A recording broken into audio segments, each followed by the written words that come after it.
Hello and welcome to the Tesla Tips and Tricks podcast. This is Rod Stuckey here with me, Tori Hornsby. Tori, how's it going? It's going great. How are you? I'm doing awesome, thanks. Looking forward to jumping into today's podcast where we're going to cover some of our more interesting posts from our T3 Facebook group, including the new Grok update. We're going to cover some concerns about parking in a garage due to Tesla's catching on fire. Never heard that one before, have we?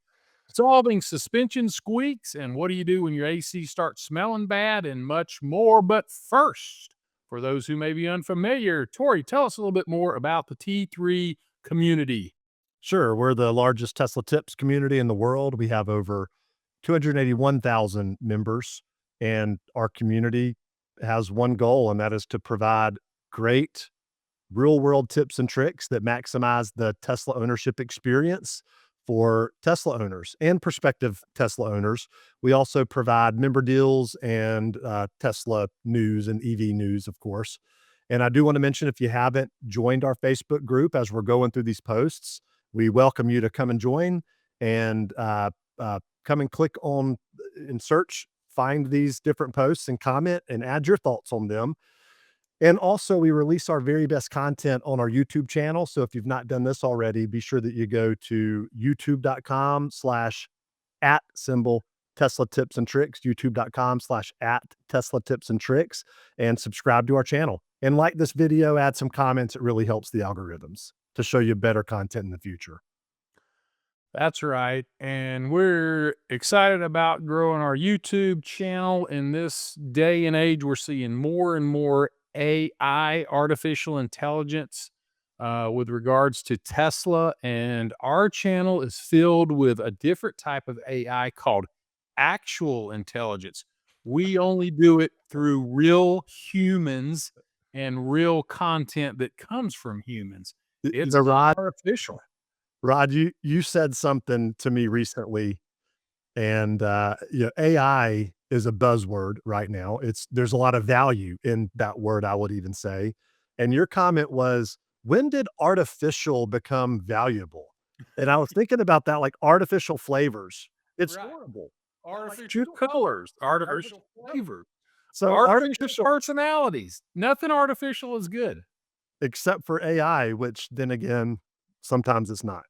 Yeah. And hey, that is a great lead in to our first post that we're going to talk about. And this is about all new Tesla vehicles delivered on or after July 12th, 2025 will have Grok available.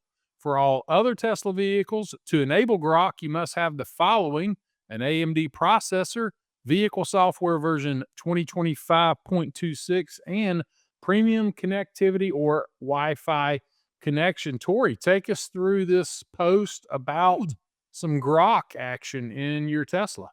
Yeah, and I'll mention on the software version, you have to have 2025.26 or higher. So you don't have to have that exact version. If you have anything greater than that, it's fine. But the big deal here is the AMD processor, which a lot of cars, I don't think they started coming with them until maybe late 2021 or 2022.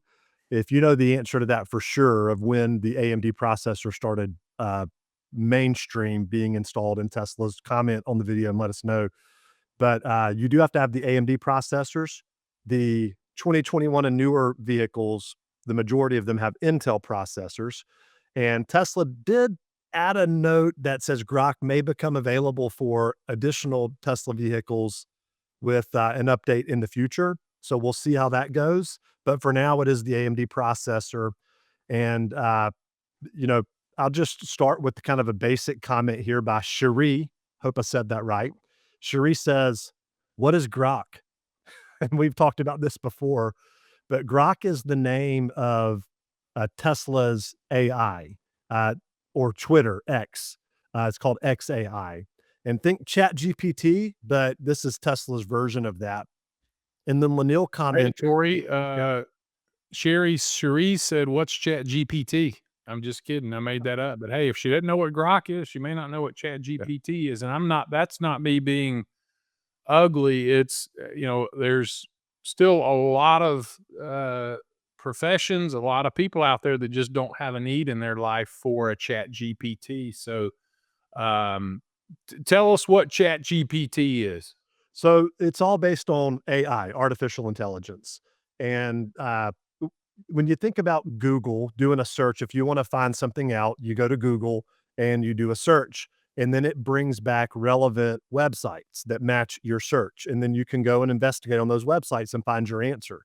What AI does is it's got these massive amount of processing power, and it's able to go and find the answer for you and then answer without you having to go to all those websites. So it will go and find any question that you have, it will find an answer for it and answer it most of the time correctly. And that's what Lanil says is it's essentially right now it's voice commands on steroids. Your car can have a full conversation with you. It doesn't control the car yet, but it does integrate in with your speaker to where you could, actually, I've got a comment down here from,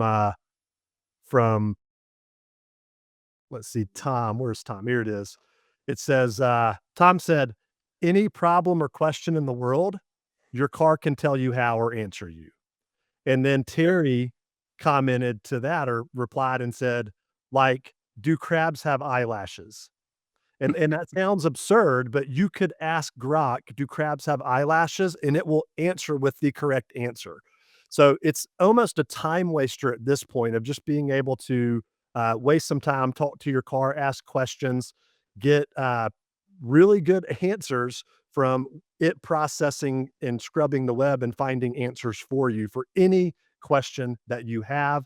And then I've just got one last comment here by Simeon. And Simeon said, implementation looks pointless at this stage because it doesn't control the car. However, this sets precedence for the future. So in the future, you're going to be able to talk to your car and say, "Hey, order my usual order at Starbucks and route me there." And the car would do both of those things. So that's what I'm really looking forward to right now. Conversing with the car is not something that I would do a lot, although I think it would be funny to waste some time doing that. But that is what AI is, and that's what this Grok integration into Teslas is right now. It's glorified uh, voice commands. Yeah, Ryan said it's like Siri, but smarter. I mean, That's a good very comment. good comment. You mentioned it's kind of like Google on, you know, taken to the whole next level. I'm still trying to process in my head how could it be used, Tori? Something you and I used to say back in our younger years was when we were listening to cassette tapes and audio CDs about business and whatever topic or subject that we were immersing ourselves in at the time. And we would call our car a university on wheels because we would be listening and learning and studying as we were driving. So I guess theoretically with Grok, any hobby that you had, any business situation that you were in, you could be riding down the road on your way to work, preparing for a meeting, and probably show up to that meeting looking like you knew a lot more than you really did or had done a lot more homework than you had really did because you asked Grok, how do you solve this problem? A quick story.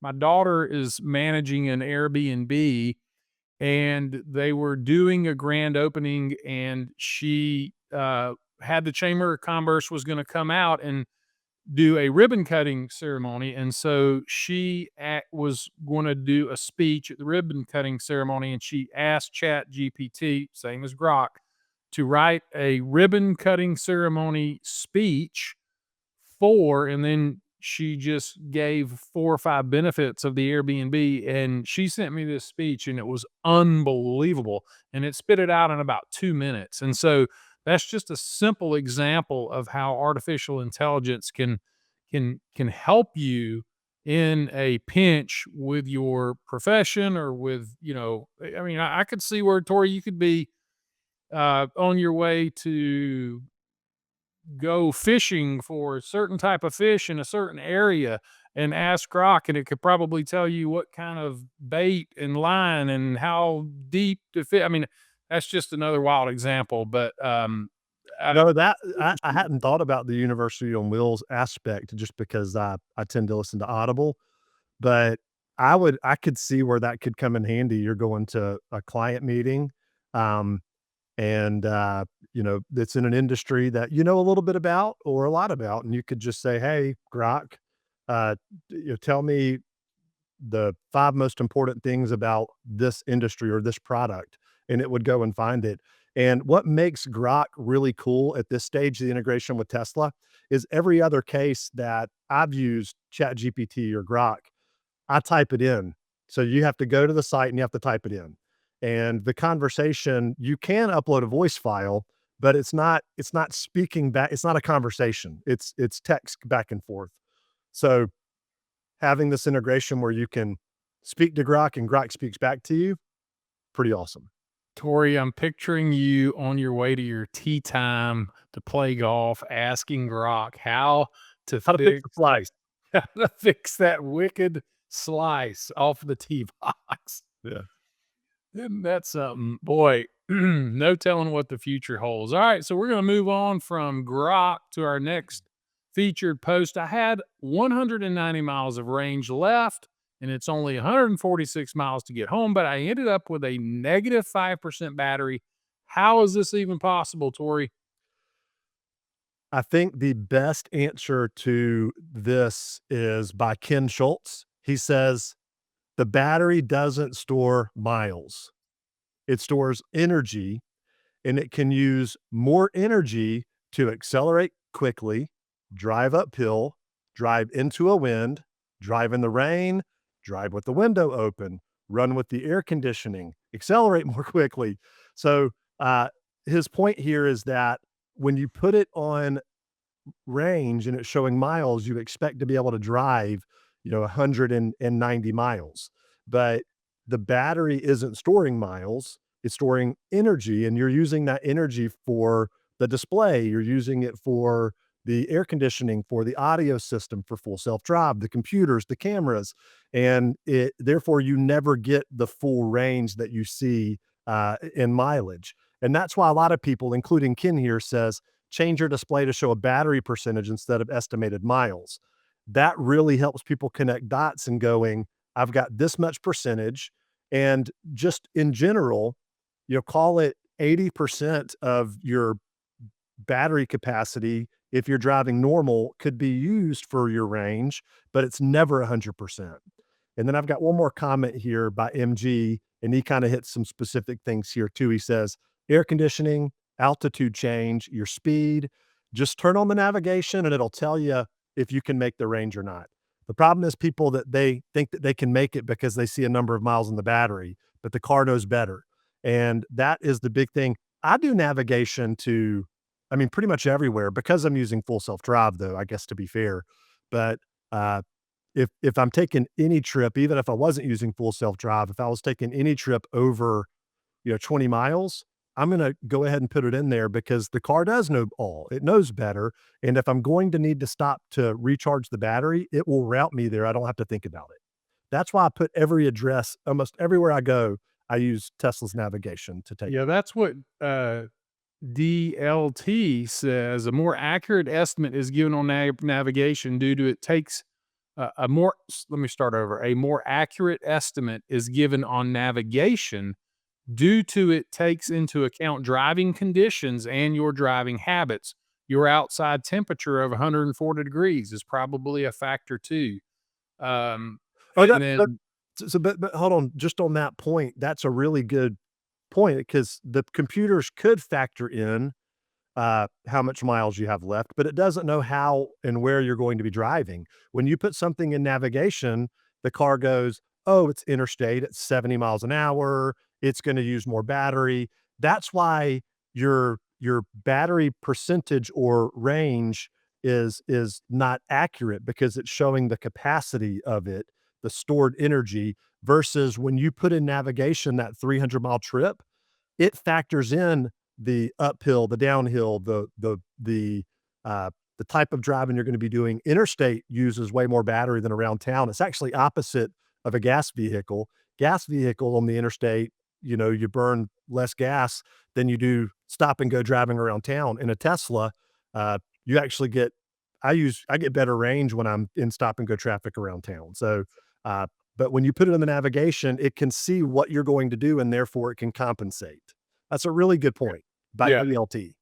Yeah, that is a good point. And so let me ask you about this one from Jeff Watkins' story. He says, I think it's the heat.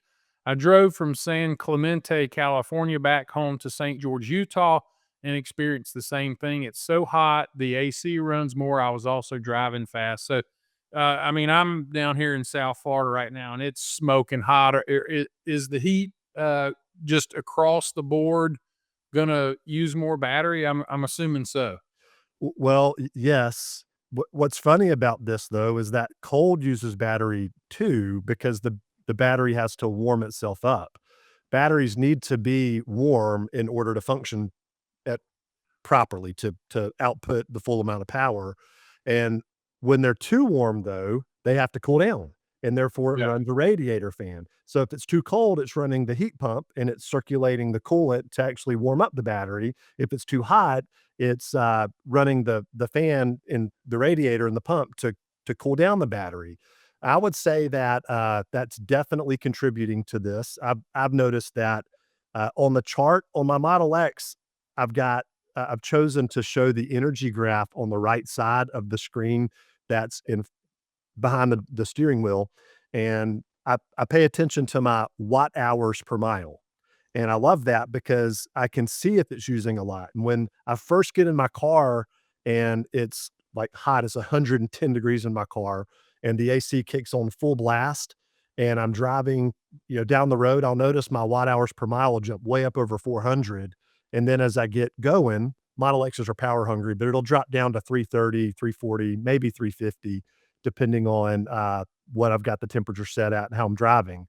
So yes, the heat definitely will use more battery because it will have to cool the battery down at some point, just like the cold does to warm up the battery. Yeah. Yep. So that's good information about range versus estimated mileage. So we're going to move on here to our next post. After we purchased our Model Y on Wednesday, we have been warned from our anti Tesla friends that insurance will prevent us parking in the garage. I Googled it and seems this might actually be a thing. I have 3 emails to my agent and he has yet to address the question. Anyone have experience with insurance not allowing you to park in the garage? Ask, maybe we should ask Grok, Tori. Yeah. No need on this one. My comment is actually the top comment here. This post has 145 reactions and 333 comments. My comment actually got 176 likes. And here is what it says. It says, no, it sounds like those anti Tesla friends are spewing some rhetoric. In fact, gas powered cars are significantly more likely to catch fire than an electric vehicle. The National Transportation Safety Board, the NTSB, this is a US regulatory agency that tracks national transportation safety. And they log this stuff, they know it.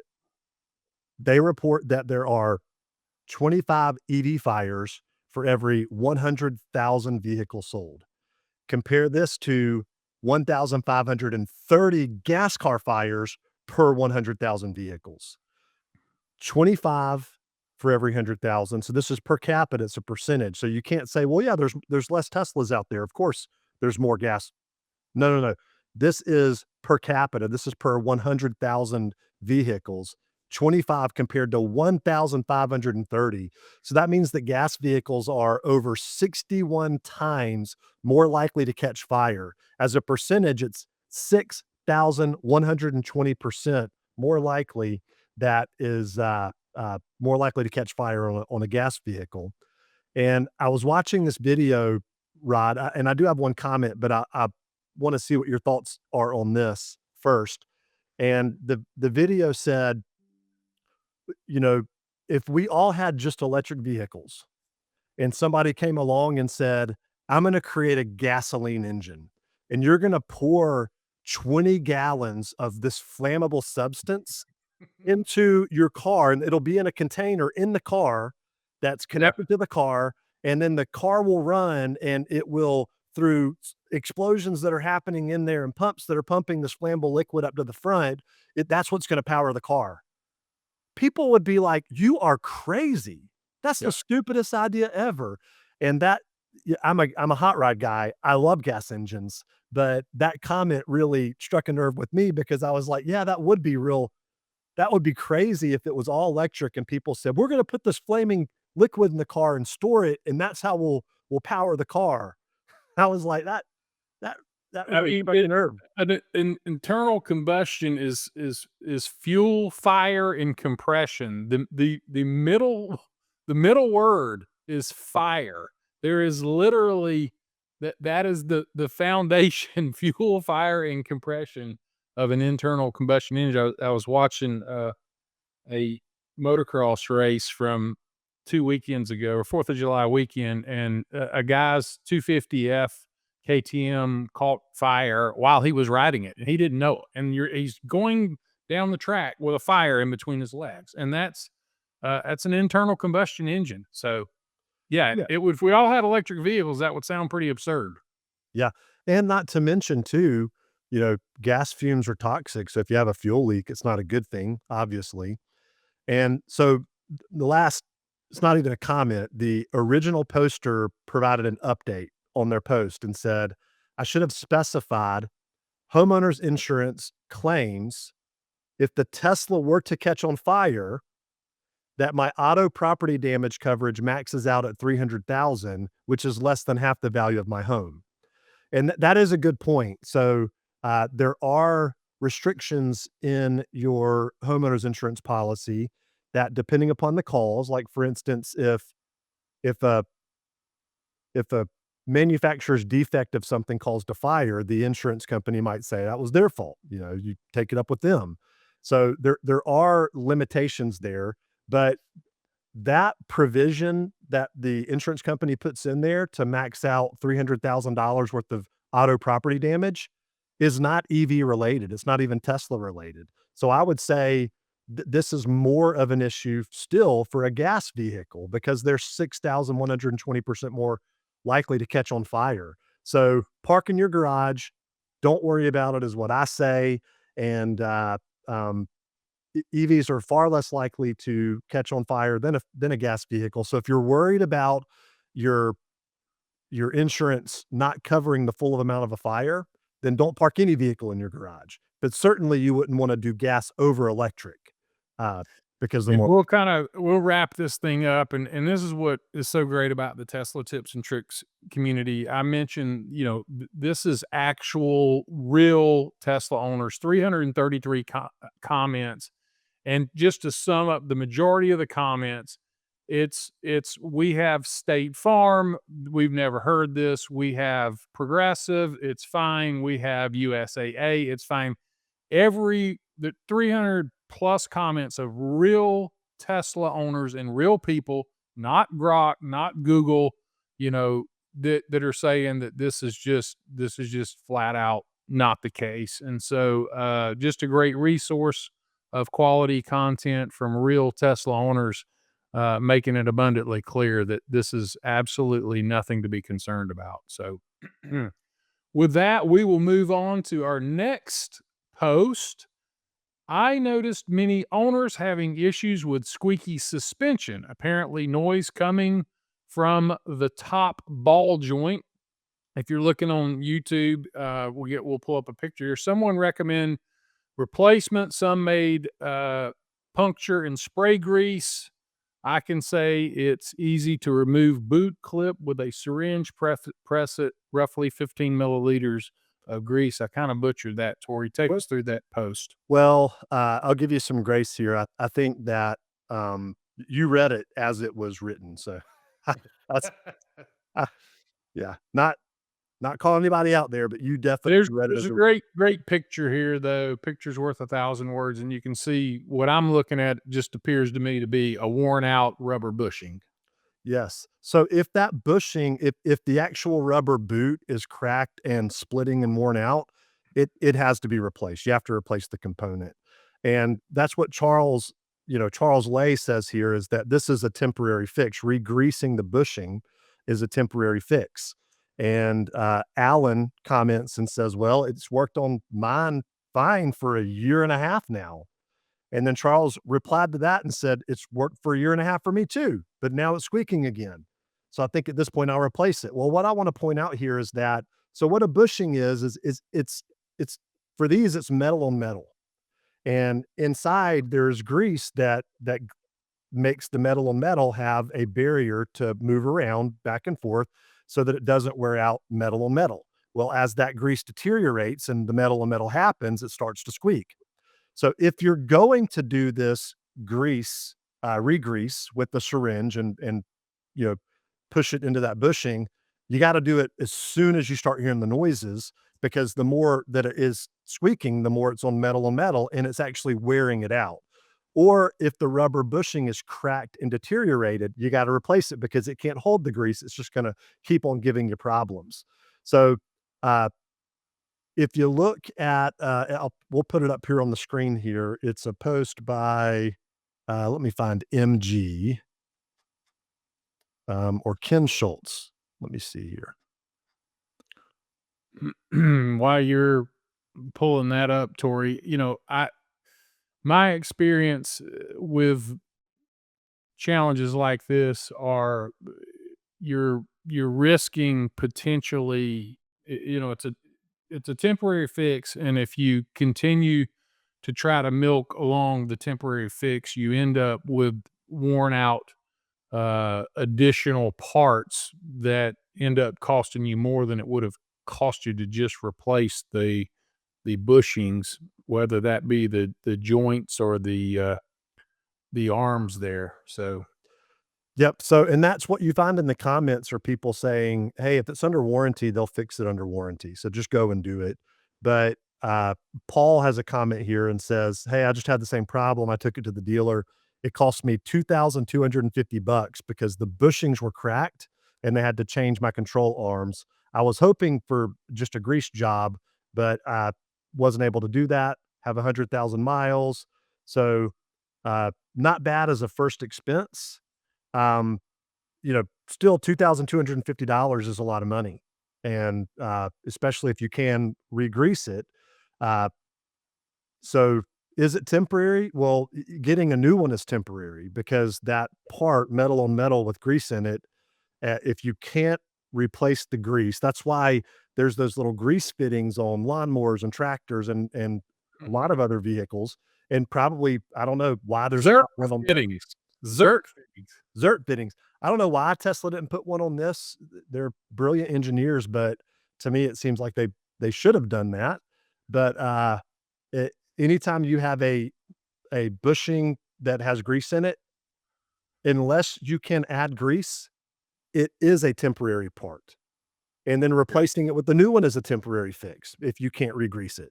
So, this could work as a very effective fix for a while, but you will have to do it again, just like in every other automobile when you do a service and they have those Zert fittings and they add grease, that's what they're doing is they're adding grease to those bushings to keep metal, from metal wearing out. Yeah. So probably need to take it to the dealership is, would be recommended, especially if it's under warranty. Don't wait. There's one other comment here. I just want to mention spray WD-40 goes away instantly for months. I don't recommend this. I think a lot of people don't realize WD-40 is actually it's not only a lubricant, it's a degreaser. WD-40 breaks down grease like better than Simple Green or actual degreasing products. WD-40 is an interesting product, but it's not a lubricant. It is a degreaser, and that seems counterintuitive, but trust Yeah. me, as a longtime motorcycle guy, I have found it and verified that WD-40 is a degreaser. So A young Tory would take WD-40 after he had cleaned his engine bay and spray it all around, because it would shine and it would clean. And, it does a great job of degreasing and cleaning stuff. You're right. And Yeah. it does make it shiny and it feels like it's a grease, but the WD in WD-40 actually stands for water displacement. And what and an older, wiser Tory now knows is when you spray WD-40 all over rubber, especially if you're doing it consistently, you're actually drying it out Yeah.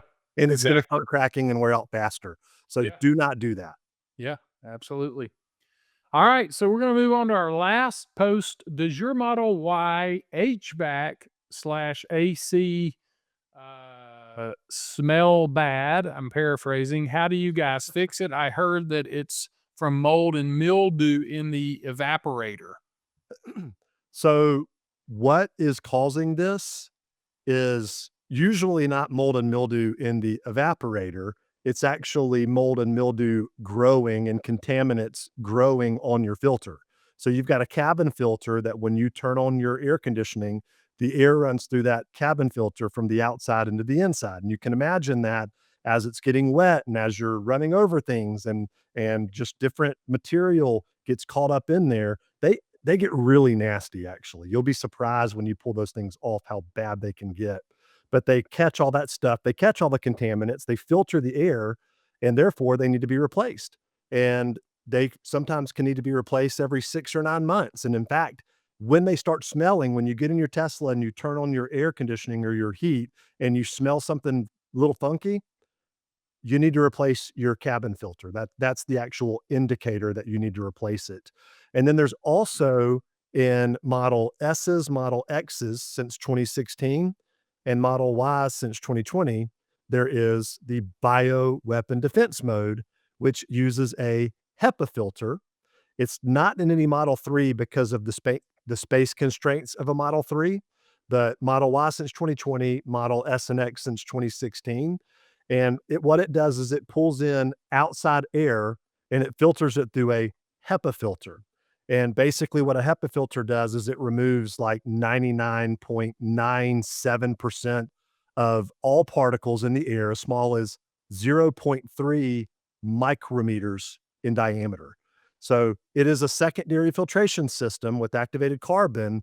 It removes odors, gases, bacteria, viruses, pollen, and mold spores. So when you start smelling, you really should go ahead and replace both of those because they're catching all those contaminants.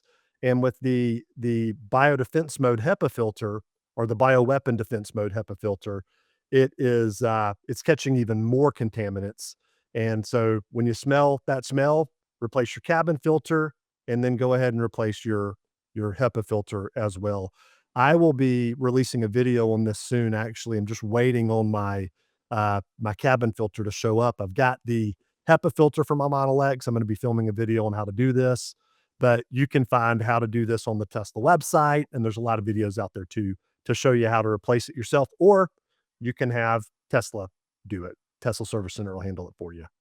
Tori, let me ask you about this post from Brock. He says, turn your air conditioning on low 60 degrees and let it run on max for about 15 minutes. Now, that doesn't to me sound near as proper as what you're describing with replacing the filters. But then Thomas replies and says, the service department came out and told me to do this, and I haven't had an issue since. Laura says, why? What does this do? And Brock replied and said, it makes the compressor run at full blast, making sure the moisture and bacteria are eliminated from the system. So, would you call this a temporary fix, or what are your thoughts on those comments there? I would call it a temporary fix. So let me Okay. and here's why. So everything they've said here is accurate. And my Tesla, it has started to smell. And that's what I do is I run it on max for a minute and the smell goes away pretty quickly. Um, but and it says that it's eliminating moisture and bacteria. Well, I would say that it's reducing. It's not eliminating, right? So Okay. how does the air conditioner kill the bacteria? It doesn't. It can remove the moisture and it can make it less effective, make it less smelly, but it's not eliminating the bacteria. It's much like taking off your stinky, smelly socks and then putting them out in front of a fan and then saying, all right, they're clean. Well, no, they may not smell as bad now, but they're certainly not clean. And so when it starts smelling bad, it really is, for me, it's signaling that you need to replace the cabin filter at least. Boy, sometimes there's nothing like a good old analogy to paint a great picture for my thick skull. That's all I need to know, Tori, is I don't want to air dry my stinky socks. I just wanna get them replaced or washed up properly. It's So, quite a visual when you think of it in smelly socks, yeah, sitting on a fan. especially if you live in South Florida. So, with that, that wraps up this session of the Tesla Tips and Tricks podcast. Thanks everybody for listening. Tori, any parting words? Be sure that you like our podcast if you're listening to it, or the videos on Facebook or Instagram or LinkedIn or wherever you're watching this. Typically, the full podcast is on YouTube. And subscribe to our channel. It's a big help for us, and it also is a big help to signal to YouTube that you want to see this style of content, EV Tesla related tips and tricks in the future. Sounds good. Thanks everybody for listening and watching, and we'll see you on the next episode.